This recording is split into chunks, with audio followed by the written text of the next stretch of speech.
Yan, kita niyo po yan. Kita niyo yan, oh. Kinagat ako ng lamok. Yung isang lamok lang, dumadami yung kanyang pantal-pantal. Yan, ang kati po niyan masyado, ang kati. Sobra. Grabe, isang lamok lang pero nagkakalat yung kanyang pantal-pantal yung pangangati niya.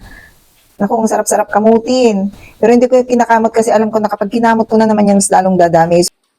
So, yan.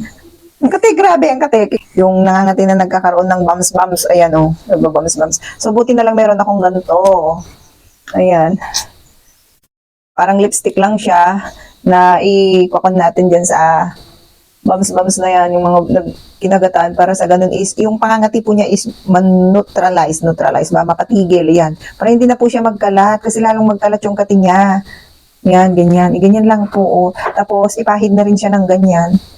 Para yung mga part niya na mas makati pa is mapatigil na. Makakatulong talaga siya para hindi na siya mangati at hindi na dadami yung kanyang mga bums na yan. Bums ba yan? Yan, oh.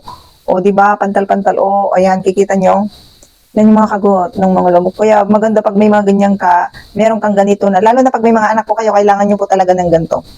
Maganda po ito kasi, hindi lang po dyan sa pangangati, ang ganda lang ng pagkamentol niya. Hindi lang po dito sa pangangati ang na-address po niya or nasa solusyonan niya. Kung meron din kayong pananakit ng ulo, pwede nyong lagyan yung sentido niyo, ganyan nyo lang. Yan, para ma-relief po kayo. Ganun po. Ganyan po kaganda itong balm stick na to. So kung gusto niyo pong magkaroon ng balm stick na ganito, yan, napakamura lang po nito, naka buy one take one pa. Nandiyan lang po sa ating yellow basket.